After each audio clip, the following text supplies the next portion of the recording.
It's a great pleasure to be here today amongst a group of speakers that play a crucial role in the Arab city discourse. Allow me to firstly introduce myself. I'm Bes Makaki, an architect based between Jeddah and London. I'm a co-founder of Studio Bound. Studio Bound is a multidisciplinary design practice based between London, Jeddah, and Kuwait, which binds together a research and design interest in the urban condition of cities. So Abu Dhabi, an instant urban phenomena. Our talk today is part of an extended agenda of the Design Lab workshop we hosted here in Manarat al-Saadiyat in September, titled Work plus Shop equals City AD 15. Launched by Abu Dhabi Tourism and Culture Authority, the workshop was led by Studio Bound and Fortuné Penniman. He's here in the panel today. It was an urban analysis platform offering an alternative reading into the city, attempting to uncover the underlying identity of Abu Dhabi, rejecting the conventional rhetoric of the city as a capital of consumption, instead investigating how the city can be read solely through its various venues of production, and the roles they play in local, regional, and global networks. Abu Dhabi as a city that was produced, but one that also produces. The Productive Landscapes Pavilion, seen at the entrance of Manarat al-Saadiyat, is the outcome of an intensive 3-week workshop, a series of windows or vignettes that offer a multiple reading of the city, portraying Abu Dhabi as the sum of its parts, mapping and uncovering the complex networks of makers with a plethora of supply chains and collaborators, stopping and rethinking the city's basic political and formal foundations, its degree zero. So the panel today puts into question the model of the city being defined. So an instant city, a rapid city, an evolving city. Abu Dhabi has seen rapid urban transformation in the course of one generation, unlike any other city. Rising from a degree zero condition, evoking sudden transformation, unlike any other city in the world. So it rose in sudden transformation from nomadic origins to an urban entity fueled by wealth generated from oil. So the very form of a city is manifested through architecture and the places that it frames the real civilization's deepest political, cultural, and social understanding of human relations. So how do we define a city with an original identity that was never inscribed in urban form? The very nature of Bedouin existence was transient. Identity was found in other things, in social customs, in tradition, never in the permanent architecture of the city. Interestingly, today, as a city in the face of globalization, Abu Dhabi finds itself trying to define a form of identity. Are we in the presence of a new prototypical urban conditions, or are these booming new cities furthering the cliché of globalization by collaging in parts of Western cities symptoms of shared globalization? Or are cities from zero visionary realms of multiple identities actually inventive in ways that elude our current critical judgment, crafting the image of what a new corporate 21st century city is, practicing a new precedent, and forming an alternative discourse in the urban development, a renewed commitment to the idea of a city? To conclude, one of our conclusions from the workshop is that what Abu Dhabi produces, above all, is social, cultural, political, and financial. The production of identity and of a social fabric. It's an instrument of culture, culture as a content of built form, where capitalism is not only using literary production, but the most advanced form of capitalism is producing immaterial values. In the next series of presentations and discussions, speakers will articulate different positions led around the question of identity. The more global we become, the more anxious questions of identity will remain. I'd like to introduce our first speaker, Dr. Yasir Shishtawi. He will be presenting his work on social production of space in Abu Dhabi. Yasir has been appointed the curator of the National Pavilion, UAE, at the Venice Biennale. He's an associate professor of architecture at the United Arab Emirates University, where he teaches and runs the Urban Research Lab. His research focuses on urbanization in developing societies, urban history, and environmental behavior studies.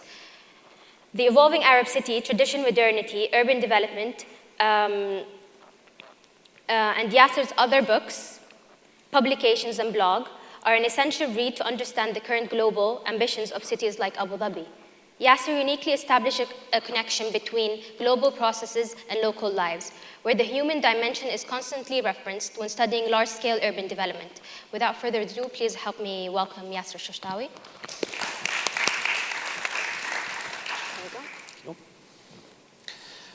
Thank you, Basma, for the introduction, and thank you all for coming today. The subject of my talk is the social production of space in Abu Dhabi. And I wanted to start with this quote here by the great German writer Bertolt Brecht, who says that what are cities built without the wisdom of its people? And he's basically trying to make the point that cities, or that when we look at cities, we need to look beyond spectacular architecture and beyond the physicality of cities and focus more on the interaction of city inhabitants and how they sort of carve out a space within the various locales in a city.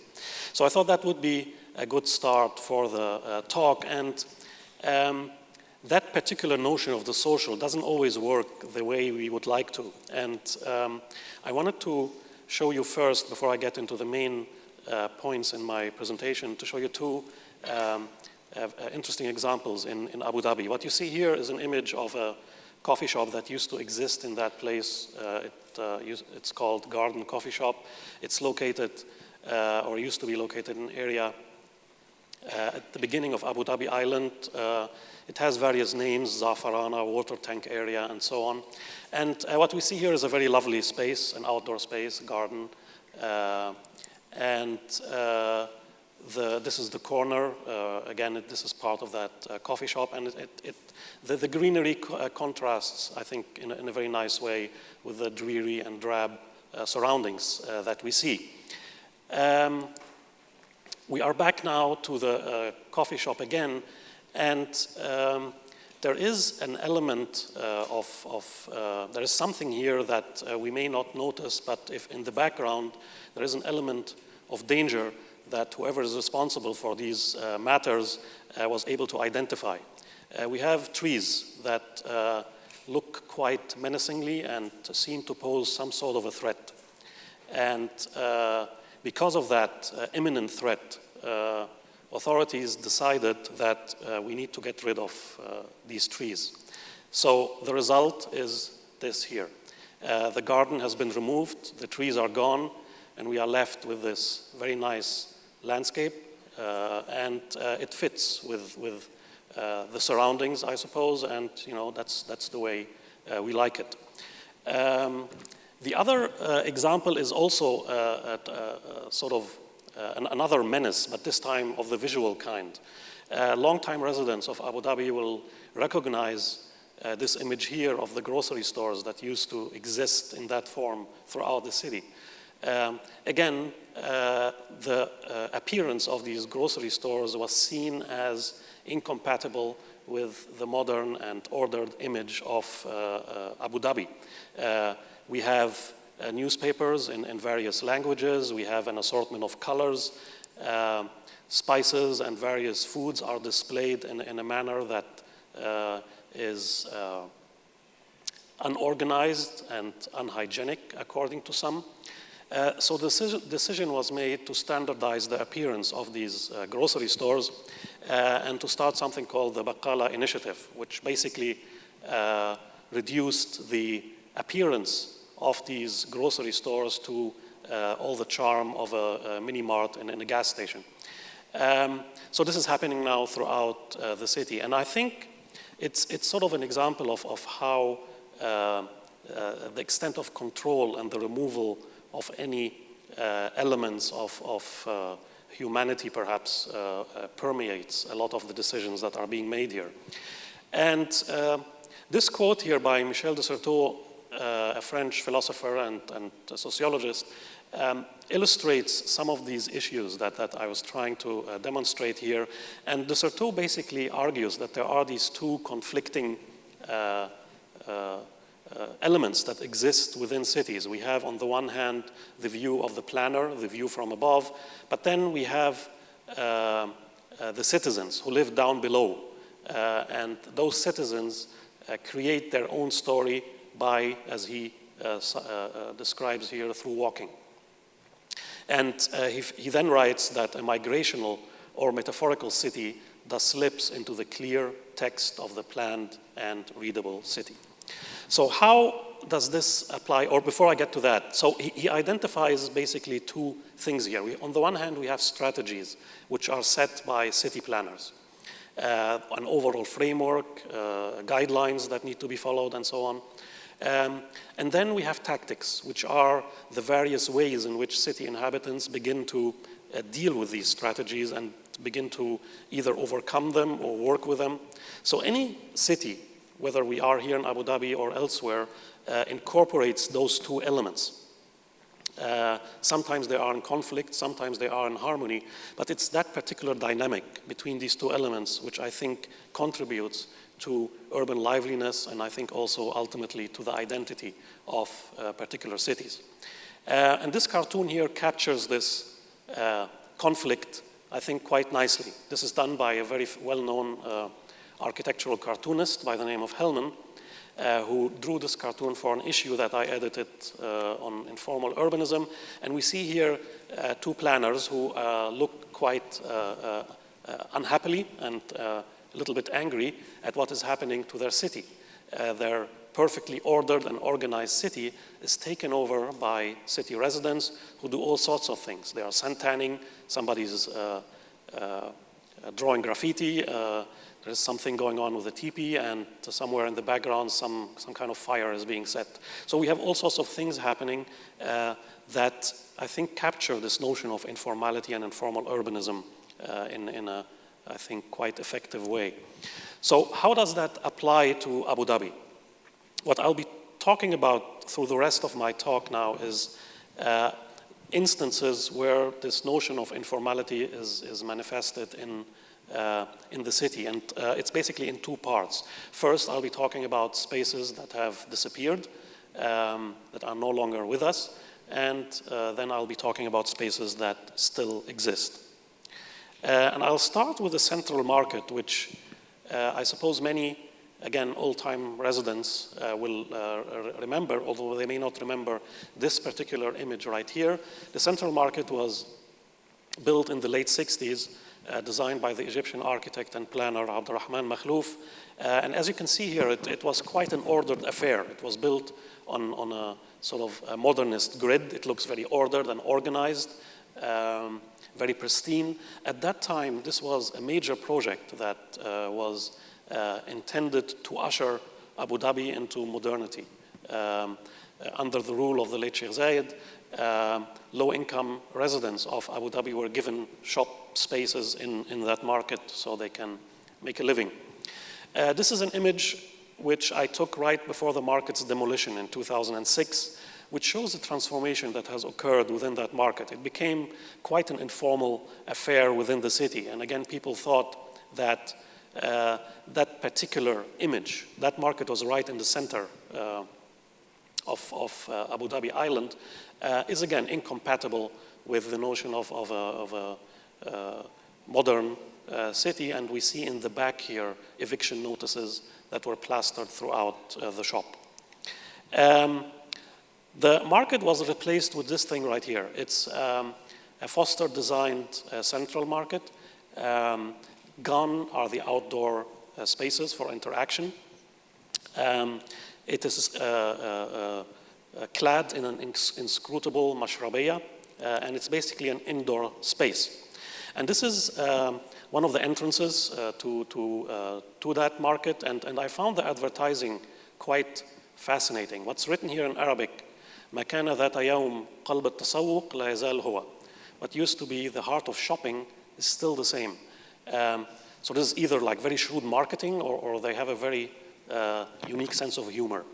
But we see the image here. I mean, it's basically, again, has all the charm of an entrance to an airport terminal and not a market within the city.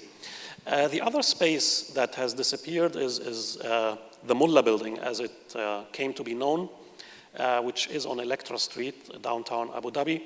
These images are from 2010. The area in and around that particular building was occupied by South Asian laborers who have taken over the space, claimed it as their own. and used it as a gathering space. On any given Friday, this was the place where particularly the Bangladeshi community would gather. And it's not just the outdoor space, but there was also a kind of market that bisected the ground floor of that building. And when you would step inside that market, it's as if you are in India. It was quite an amazing sight. Again, the decision was made a couple of years ago to tear down the building. These images were taken a couple of years ago. Nobody goes there anymore except for a few brave souls who still like to go there, perhaps to reminisce about what used to exist. But that building, I think, has already been demolished. Now, spaces that still exist. I'll be talking about some of those. Informal mosques is one of them, and this is one of those very unique aspects of Abu Dhabi. I haven't really seen that in other cities. But throughout various neighborhoods, you see these informal mosques that people have created, responding to a real need within the community. These are informal, they are illegal.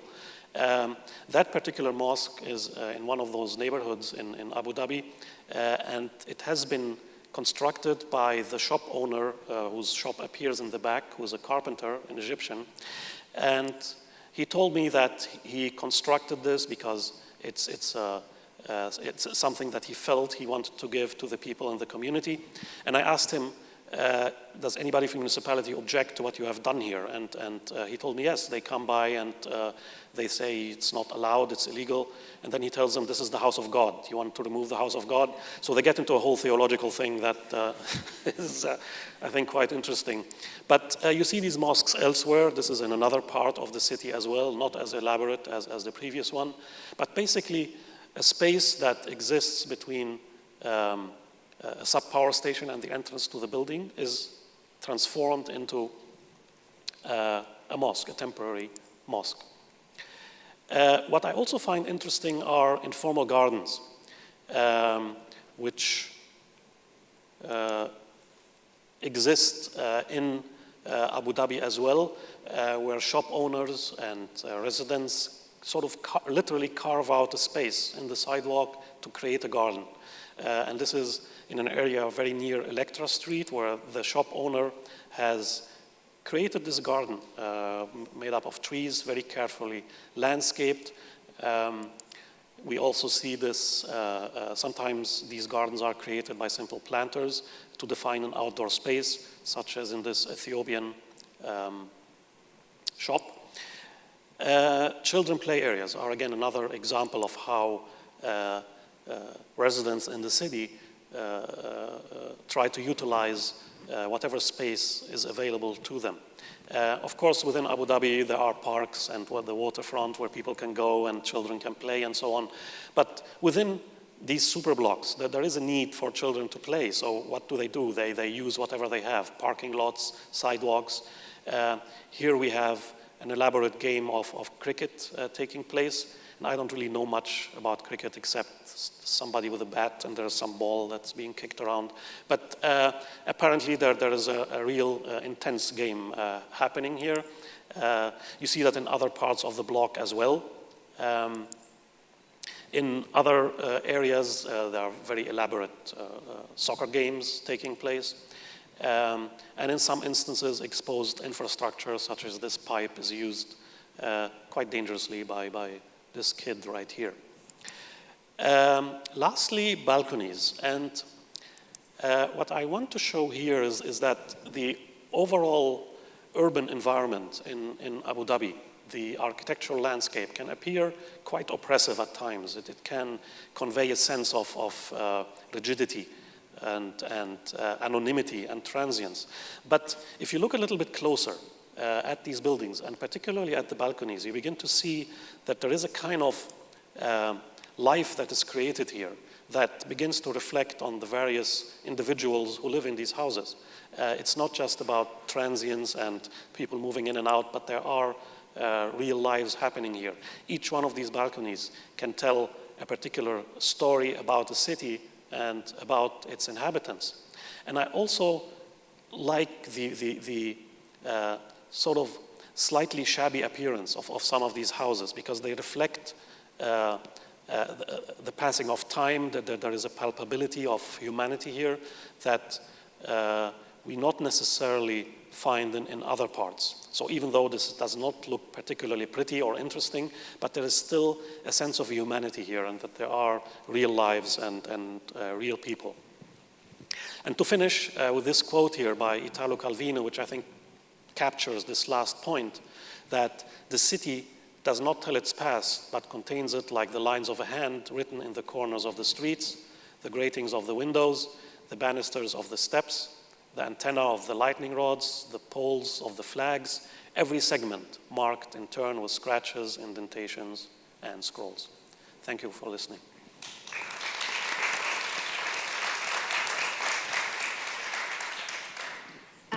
Our second speaker, Adina Hampel, she'll be presenting her work, Culture and Urban Form Follows Trade. Adina is an architect, urban researcher, and currently she's an assistant professor at College of Arts and Creative Enterprises at Zayed University in Dubai. She was co-founder of the interdisciplinary not-for-profit design organization, Tazmina, studying the social, cultural, and historical impact of trade, industry, and infrastructure on neighborhood development. She was also appointed head researcher as part of the curatorial team of the National Pavilion of the UAE in the 14th International Architecture Exhibition in Venice Biennale 2014. Adina? Thank you. Thank you for the invitation. And unlike Yasir, I will kind of argue that social interactions can actually lead to physical form. So what you see behind me is a very typical interaction that would have happened at some of the shores along the UAE, which is a trading interaction. So it started out by just trading goods, simple goods of livelihood, such as water or food. It went on to potentially pearls. Later on, you could argue trade could also be related to oil. And what you see on the bottom of this is what eventually some of that trade could result in, which is a manifestation in a skyline potentially in its various forms, whether along the shores or along various streets. So I will take you through how some of that could have actually evolved and what may have been the impact of trade on the built environment, and effectively how could that look like. Inspired is this by a book from Carol Willis, who is a professor, or used to be a professor at Columbia University in New York, and she wrote a book entitled Form Follows Finance, which argues that the skyline is effectively a manifestation of the economical power and the finance any city has. So if you map, or if you understand the layers of a city through the buildings, you would understand the economic prosperity that the cities had at its various times and place. So that will be kind of a way to look at some of the skylines. In this case, this is Dubai, so I would bring to the discussion also Dubai, where we tend to see cities predominantly through the skylines, and we tend to see cities exactly not through the kind of social interaction that Yasir was talking about, but we tend to look at them as objects through architecture, and they almost become individual objects, in this case, as Sheikh Zayed wrote, where the buildings in a representation such as this, you may think we just look at the building individually, and we tend to forget that on the ground of these buildings, there is a combining fabric which actually ties these buildings together. The very same counts for Abu Dhabi and for Sharjah, and the images you see were actually represented in last year's National Pavilion of the UAE as well, and it is the exact same situation. So these buildings tend to be looked at as individual objects, and we do not look what do they represent, who are the people living in them, how are the spaces used in between, and what do these buildings might tell us about the social structures that construct them.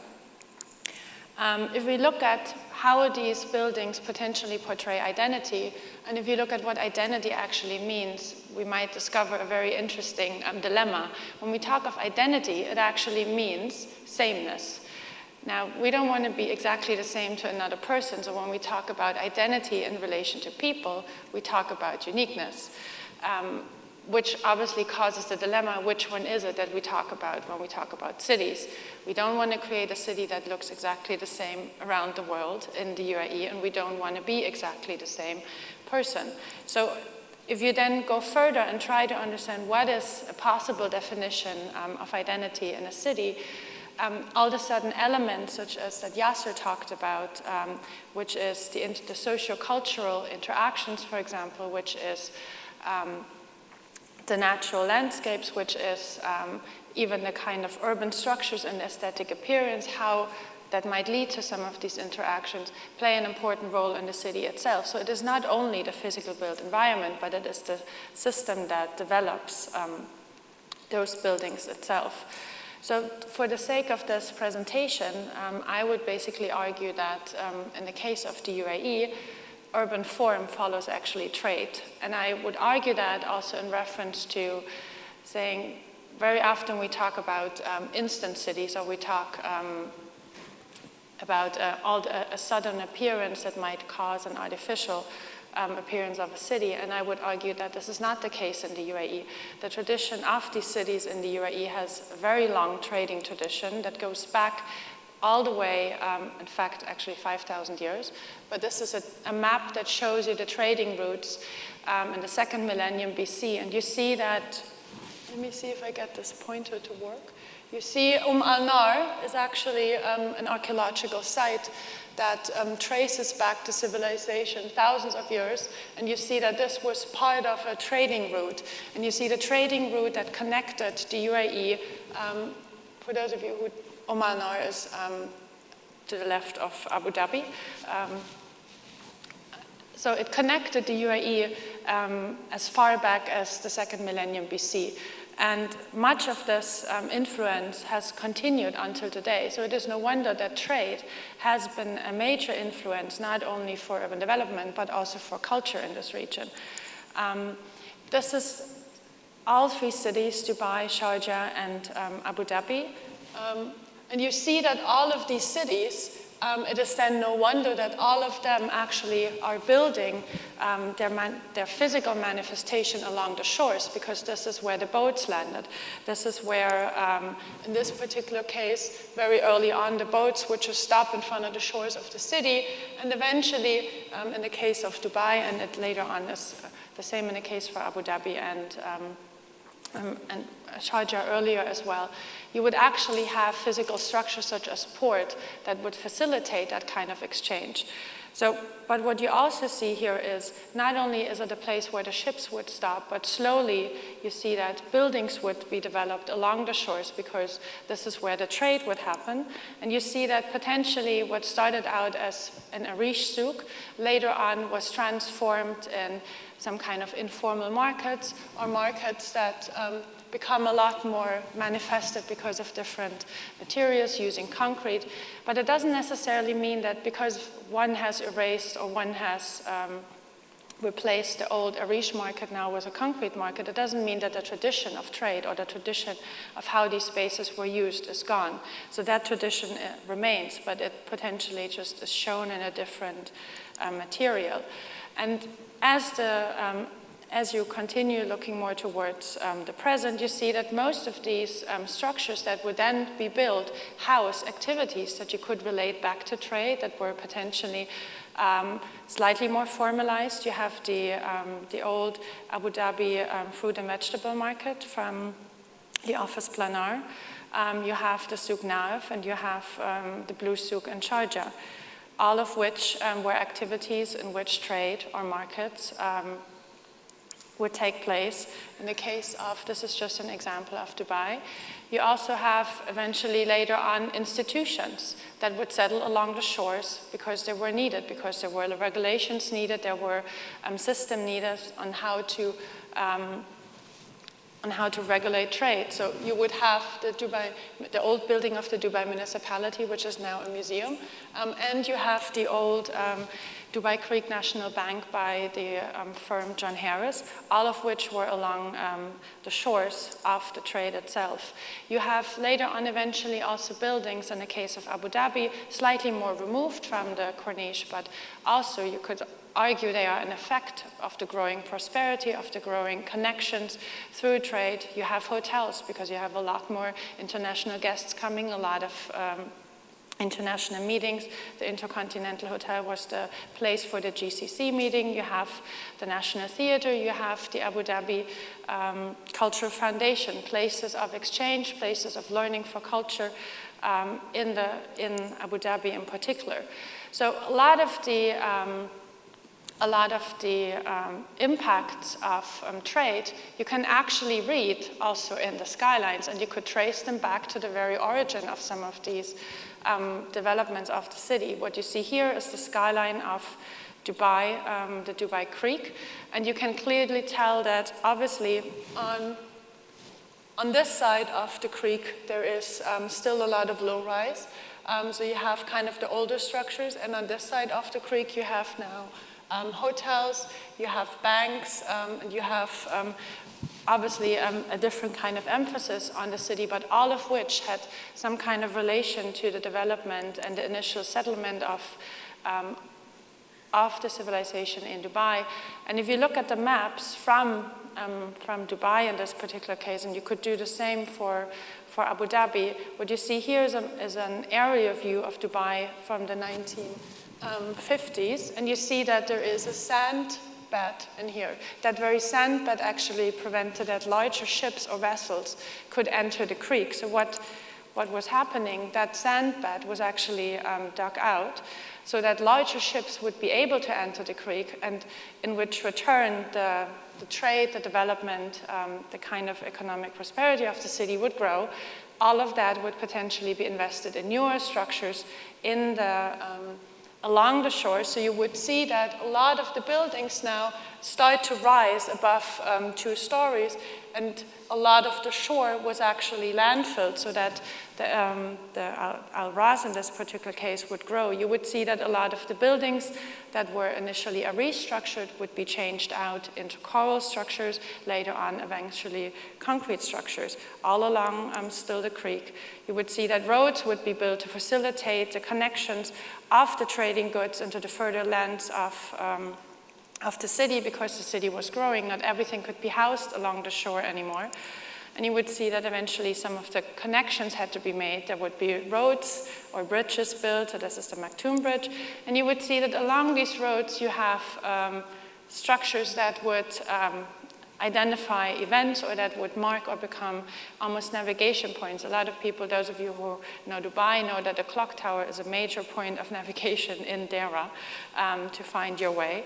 And all of that results in what, if you look at it as a map, in a figure ground plan that would show a very densely populated, and it's no wonder that then this part is very dense populated, and you have the shores, because this was the initial place where the first trading happened in Dubai.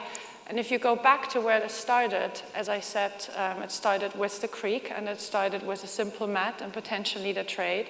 So you may have meeting points of where ships would park or where ships would come in. Some of these routes you can find also today where you look at where the Abra stations in Dubai stop. So from the Abra station is where you explore some of these neighborhoods. From the Abra station you have, you could say, certain supply areas around. So you have small shops, small kiosks, banks, grocery stores. From that you have roads that lead further into the urban structure. Those would be connected with other streets, and you form plazas, or you form spaces such as the Benia Square, which would also be a place for some of the research, and Yasir has written a great article about it. And eventually all of that would lead to what the city is today. So a lot of this comes really from a very informal, a very kind of intermediate interaction between humans, starting out just on a simple mat. And you could then argue that something such as this, which is Sheikh Zayed Road, eventually is also related to the economic development that initially happened along the creek, and to the very early interactions along the creek as well. So you could say that a lot of the trade that started at the shores of Dubai would actually impact and influence the trade or the development along Sheikh Zayed Road. And with that, I would hand over to the next. Thank you very much.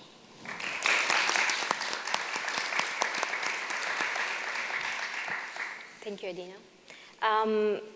Fortunate Penniman, part of our design team for the lab workshop, will present Thinking Slow and Moving Fast and our findings from the workshop. Fortunate is an architect based between London and Dubai, co-director tutor in the workshop City AD15 Design Lab, and is part of the Productive Landscape Pavilion design team. He graduated with honors from the Architectural Association in London, where his graduation thesis currently nominated for the Reba Silver Medal. He has worked with numerous design practices, including 6A Architects in London, and is also worked with set designer as Devlin. She's critically acclaimed, a known set designer. So, yes, Fortunate. I'd like to begin by contextualizing the way in which we read cities. There are many ways to read Abu Dhabi. It doesn't have a fixed identity. It has a wide range of them, and each of these positions kind of change according to who you are and where you're coming from. Adina spoke about the paradox in the term identity. On the one hand, it describes uniform sameness. It comes from the Latin idem, meaning the same. On the other, individuality. So what is it, and how can we define a city's identity? During the Design Lab workshop with Studio Bound, we sought to challenge this notion of sameness in our reading of Abu Dhabi. It's very difficult to define a global city through a single viewpoint. The more global a city becomes, the more stakeholders it must cater to, the more diverse the identities of those stakeholders, and the more varied their demands. A city's ability to adopt to many faces is precisely what allows it to compete in a globalized arena. This question of identity becomes even more difficult to define when the city in question is so new, because newness means speed, and speed means change. But new cities are nothing new. At some point, all cities have started from zero. New York, Songdo, Haussmann's Paris. New York, just like Abu Dhabi, was master planned, and its famous grid was the definitive bid to capitalize on land. The imposition of the grid defined the moment when land transformed into real estate. This model has since been adopted all around the world and even prevails in Abu Dhabi. There are countless examples of new cities. It's a global phenomenon that has evolved over time. And we've seen several radical reinventions of urban form that have projected these new cities into a global arena. In most cases, urban transformation was the result of mass urbanization. Instant cities usually describes a city that has grown exponentially in the face of a large rural population influx. In this sense, Abu Dhabi and its neighboring Gulf cities are atypical instant cities. Their growth is not the result of immediate pressures of population. Instead, they have grown by design. Abu Dhabi and its stakeholders are the catalyst for its own urbanization, an expression of economic prowess. So, what are the forces shaping this new city, and how can we begin to extract a reading of its identity? Abu Dhabi is not typically thought of as a center of production, yet the city produces many things, just as much as it produces itself. Our methodology was to look at the city through its venues of production. This allowed us to look beyond what is built and instead to question why it is built. We're talking about producing goods, for sure, but also services, information, decision-making policies, and, as Yasir mentioned, social fabrics. These are all the components that determine how the city develops. Yasir has spoken about the critical role of the market in creating a social fabric for this city. Even if the market is a place of exchange and trade, for us it's really a place where the social fabric of the city is being defined. Abu Dhabi, unlike Western cities, developed without the immediate need to attract capital. It wasn't designed around investment speculation. Instead, capital has been used as a catalyst for long-term return.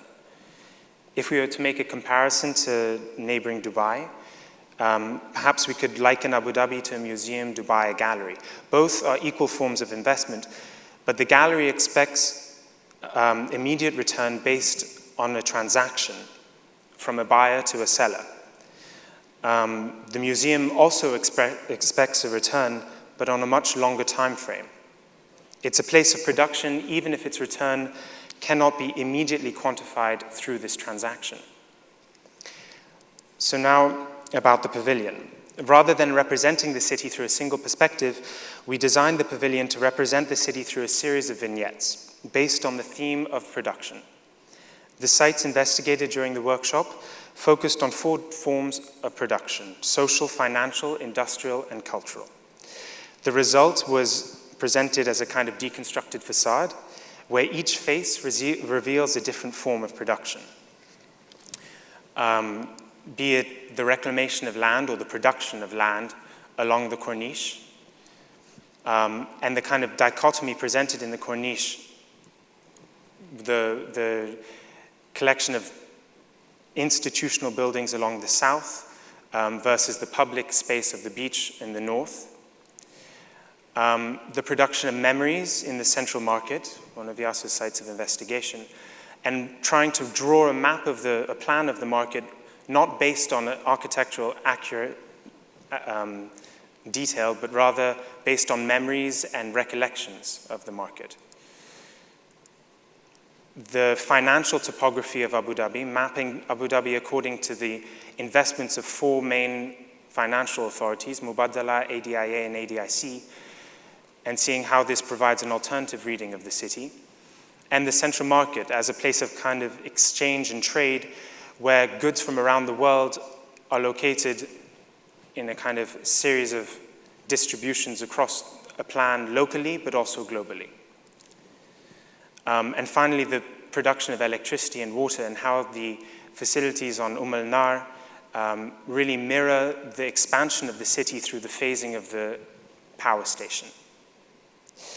Overlaying multiple diagrams and drawings in transparent acrylic to form more complex images rather than presenting a single viewpoint. Each layer represents a different viewpoint, and each viewpoint a different set of information.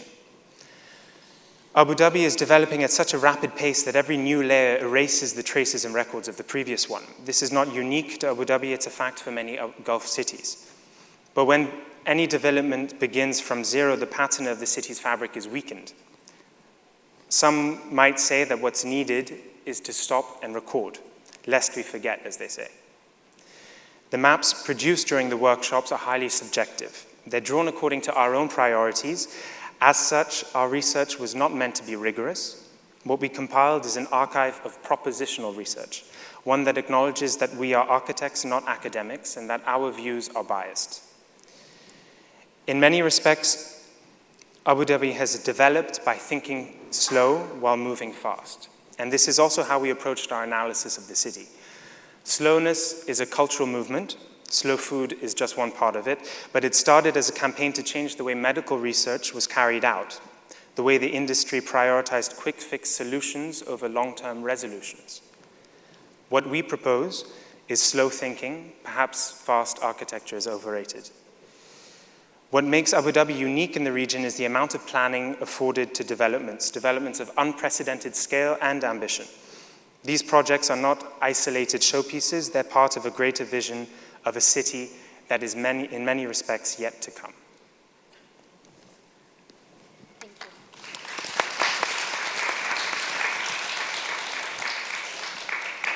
Thank you, Fortunate.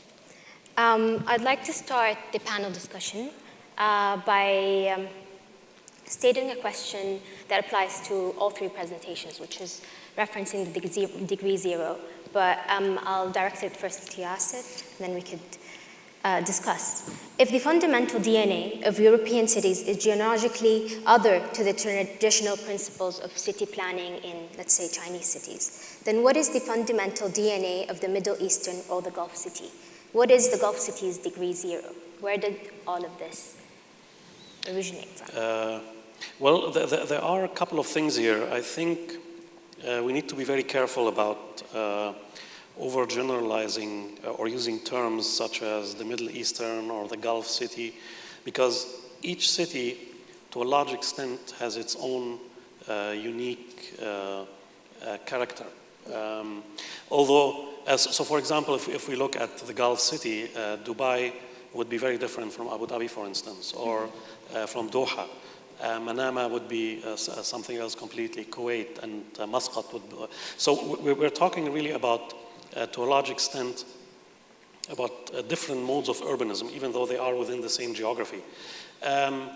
But no doubt there are some commonalities, and I have argued in other places, for instance, that cities such as Abu Dhabi, Doha perhaps, could be construed as, or could be conceptualized as cities that, how you have described it, sort of these degree zero, that cities that emerged or that are planned from scratch in a way.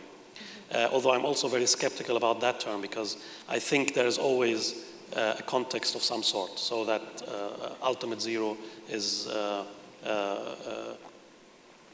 not completely accurate.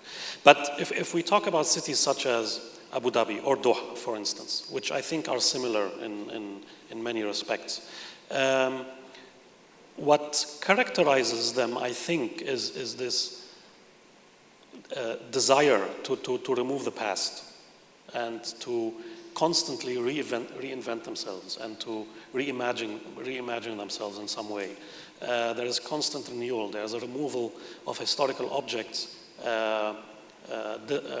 with some exceptions. Some landmarks are preserved for various reasons.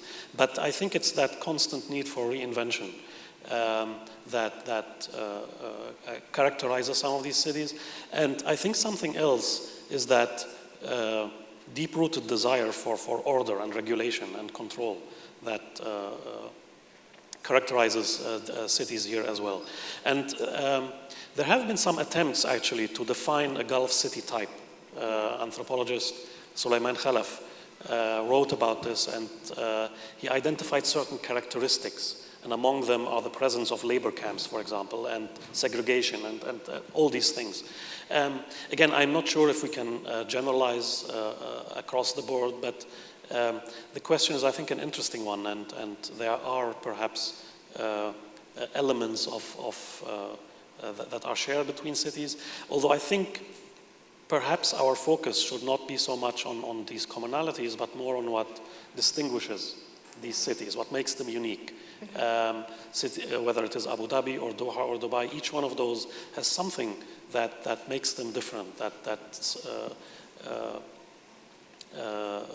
would sort of establish them as a unique entity, I guess. Yeah. Yeah. Adina, though, what you have spoken about, which solely relates to Abu Dhabi and Dubai, which is basically the trade factor. So if cities are originating from the need to trade, then a point of territory is the gathering point of the trade. So gathering, rituals, and trade organized around a specific point where then the origin of the city, Dubai and Abu Dhabi. So marked in that time by the presence of monumental buildings. So eventually, by time, that point has started to bring people together, and then this form of what some people might call the East effect of today, where there's this monumental building and everything is developed around it, from streets to moments. So today, where does this point lie in Abu Dhabi, let's say? I would say you have what initially started out as, the trading spot potentially along the shore, but I would agree with Yasir. Abu Dhabi and Dubai, as well as Sharjah, they are very different in terms of development. But if you go back to that initial spot where people came together and potentially exchanged goods, later on it was also not only goods, but it was goods against monetary, and that manifested in buildings. Today you're not only trading goods, but you might trade buildings, you might trade floor plans, you might trade cultures in some form, you might trade languages in some form. So interestingly, you could say there are certain places that are not physical. So you might have spaces where this manifestation of trading, of ideas even, is not necessarily a physical space, and it's not manifested at a particular point in a city, but it might be manifested even in a private household. Mm-hmm. So I think specifically in this region, you have a lot of muchless, for example, spaces in, I think a lot of families have family muchlesses, you have governmental muchlesses. Those are also places of trade. If trade is a form of exchange, if it's not only a form of a physical exchange, but it also is a form of ideas, then you have that also as a place. So you may move from the moment where it used to be this kind of social interaction. Eventually it created a city. Now you have again spaces in which there are again social interactions, and they might lead to governmental institutions. So you can find, if you look at the city through that manner, you can find that in pretty much every layer. It's not only in one particular building or in one particular neighborhood. Yeah. You could try to go back and trace through the social interaction, which if trade is not only goods, but if trade could also be ideas, you could find that in pretty much every institution and every building itself. Yeah. I find this very interesting because I think this is potentially a communality across Gulf cities, is this tendency to move away from a single polar center to a kind of multipolar city. Where each zone, if you would like to call it a zone, or if each master plan development operates as a kind of island in itself. And the city becomes an archipelago between these much larger zones. If you look at the case of Dubai, it's potentially the most extreme, but it's definitely still happening in Abu Dhabi, where you don't necessarily have the pull of the market as a central meeting place. And in some respects, this also links to this notion of change and newness. In a way, a degree zero could be trade, which is kind of common to all cities globally. But in the case of Gulf cities, and perhaps there's a somewhat cheesy connection to this nomadic tendency that we once exist, there's almost a different attitude to change and newness, which is less about preservation and more about reinvention. And even if you look at the way that traditional construction used coral stone, a very porous material that had to be reconstructed very frequently, it almost reminds you of these temples in Japan that have to be reconstructed every year. It's not about the materials that are used in the construction. It's not about being precious about the material that's used. It's more about the character or the overall form of that space or building. And in some respects, that links to what you were talking about, do we have to be so tied to the true architectural fabric material, or can we be more open in terms of our attitudes towards change and newness, which I think definitely Abu Dhabi and other Gulf cities, that's definitely something that does exist in common. Yeah.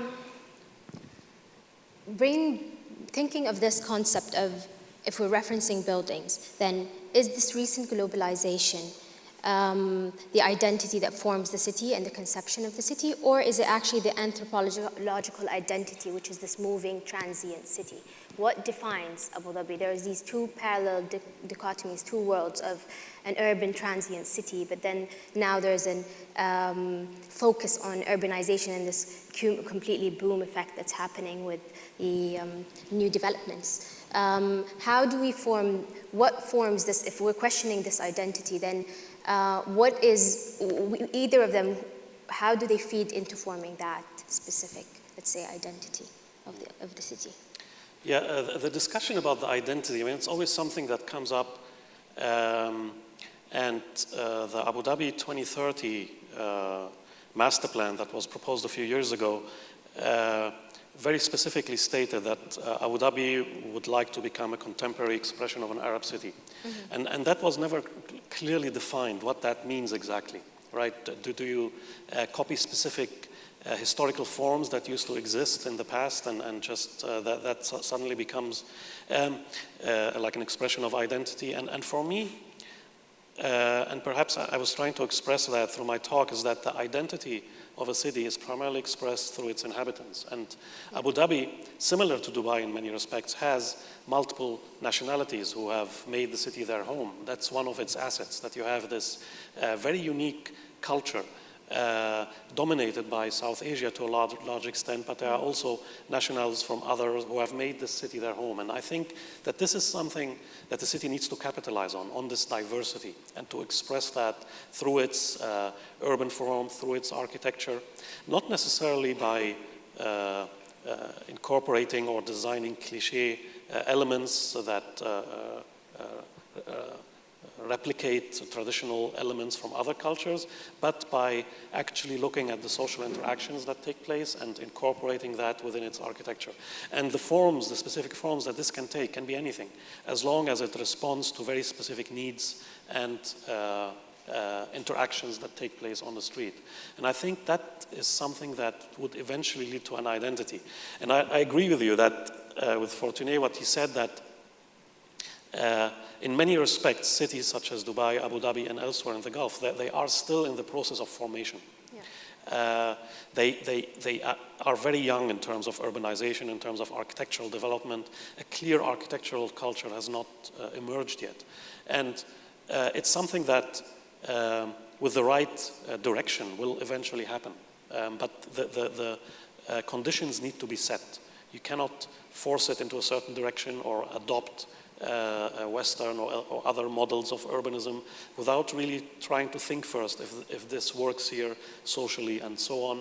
And also thinking of the city not in terms of isolated enclaves, but rather as an integrated fabric as a whole. Yeah, which goes back to why I think we're looking at the pavilion as a form of reading it as a whole rather than each production system that we've studied as a representation of the city, but everything brings the complete image and the identity of Abu Dhabi through reading it from different multiple views, let's say, the overlapping of industries. I'd like to open the questions to the audience. If you let me know by hand if you have any questions, please.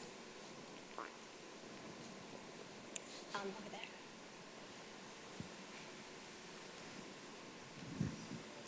Hello. Thanks for the talk. It's very interesting. My question is that how does the creation of artificial islands for living spaces like the ones in Dubai, how does that affect the entire concept of living spaces? Could you repeat that? I didn't fully understand. I'm sorry. So the creation of artificial islands like in Dubai, how does that affect the entire, the overall the concept of a living space in a city like Dubai, for example? I have a kind of... there's something about shifting morphology of islands that I find incredibly poetic as an architectural approach. And I think that if only we could somehow capture that in the way that we reclaim land today. In a sense, what I'm saying is that a lot of this landscape was sandbanks that by nature changed. They weren't fixed bodies of land and sea. And if you look at a lot of early aerial photos, you really see this incredible in-betweenness between land and sea. And in a sense, I find it very sad to see this loss of that intermediate natural landscape into something which is so polarized, buildable, developable, capital, and the sea. And in a sense, that kind of increasing polarization is very much a trend of this city, of these cities. That's my kind of view on land reclamation. It's kind of been here. We weren't reclaiming, but shifting land is part of this landscape. Just how it's evolved is... Yeah, I mean, even when you look at Abu Dhabi Island, it's basically the entire city is not exactly reclaimed land, but the level of was raised of the ground. So in order to enable people to build, this was all just water. So this notion of extending into the sea and building on the sea, I mean, that's definitely very much part of the urban landscape here. And I think it also has, if you look at a city such as New York, for example, which along the shores of New York, you first had slaughterhouses. So it wasn't the most prominent skyline anyone would want to photograph. And it was later on that these slaughterhouses were removed, and now you have parks along the waterfront, you have skyscrapers, condominiums, but it was through the land reclamation, and eventually that really was also through the economic growth, through the growth of the population, through the influx of people, through the need of having more spaces for people to live, for people to, if you could say, trade, or for people to interact or do business or to produce, as we talk about the city of production. So the land reclamation then is really also related to a place of production. And I think you can find that in pretty much any city. The moment the population grows and it's initially on a defined territory, the city would start to build out.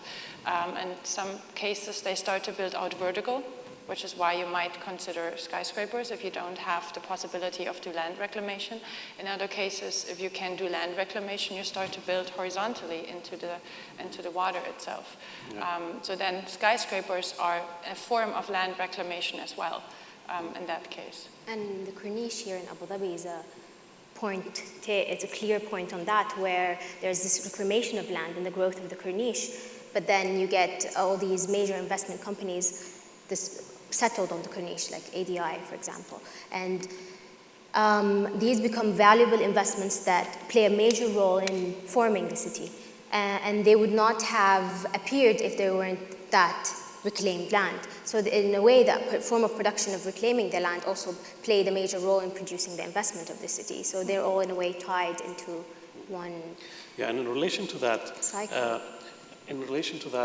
Prior to 2004, Abu Dhabi is surrounded by 200 islands, more or less, small, big, different sizes. And up until 2004, development on these islands was put on hold, more or less. But following that, you have all these developments taking place on these islands, Reem Island, Saadiyat, which was, so Abu Dhabi didn't really have the need to reclaim land like they have done in Dubai, but they had these assets which were just lying there. And now they are going full throttle in developing them and creating various developments that respond to that. Mm-hmm. Question over there, please.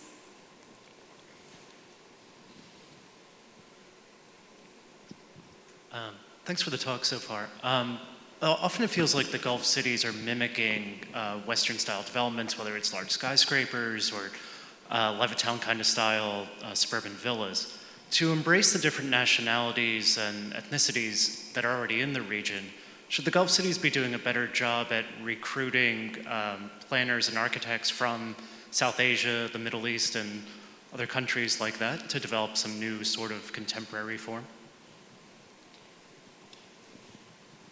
The question is if we should reach out more to find people from other parts of the world? Right. Well, to better represent the people who are already here, should there be more recruitment of, say, architects and planners from India or Egypt or places like that, rather than importing kind of the star-architects that often get the big headlines? So you're asking if architects should be from the region here rather than bringing them. I mean, I think I can only speak historically, but if you look historically at the development of Abu Dhabi and Dubai, I think the role of the planners and the rulers initially in the development of some of these major buildings was quite substantial. So you may have planners that initially came from various regions around the world to the UAE because they found this land incredibly opportunistic and they found possibilities of exploration, of experimentation. But they had a really strong interaction with the rulers, and it happens until today. And I think it's through that interaction that you learn, and you learn about, what are cultural sensitivities, what are forms of construction that work or don't work. So you might come with a set agenda of what you would want to build, but quite early on you would realize that that doesn't fully work. So I think even if you have planners from abroad or architects, they would ideally, through these interactions, have to go through a learning phase to learn what is possible here, what is contextual for this region, what works culturally, what works climatically, what works economically, and I guess socially as well. And therefore you would find potentially buildings that reflect the society that live here in a best case scenario. Yeah, and I think the problem is not really architects, but I think it's more like developers who are engaged. They are the ones who are really engaged in transforming the urban landscape that we have in our cities here. When you look at some of the drawings and renderings, they are all produced in some office in Singapore somewhere, and they all look the same. When you look at some of the renderings that are proposed for the City Walk project in Dubai, for instance, it's something that you see everywhere. It's a kind of transnational urbanism now that goes beyond nations, and it just happens wherever there is room for investment. And I think that's the real problem here. It's not necessarily local versus Western, but it's just that you have these multinational, transnational corporations that are really erasing the unique characteristics of cities throughout the globe. And that's a real issue happening here and happening in London, happening in Singapore, Hong Kong, wherever. I think your question was also addressing the nationalities or potentially the identity of the designers and architects. And I think potentially it's less important to focus on their nationality or identity, but more the kind of genealogy of the space that is being proposed. And in many cases, you can look at significant architectural typologies, and it's very hard to trace them to a single region or nationality. I mean, the Courtyard House, for example, is something that we find very important to local architecture here, but it's also kind of endemic to so many different cultures. And I think it's that the way that spaces can be mutations between different nationalities, different identities, that's really the kind of interesting point for designing in this region. Okay, so this multiplicity of identity is a good point to conclude in. I'd like to thank you all for attending. We're very grateful for giving us your time, and I'd like to thank TCA for providing us with this platform of discussion. And thank you both Yasir, Adina, and also Fortunate, of course. Thank you.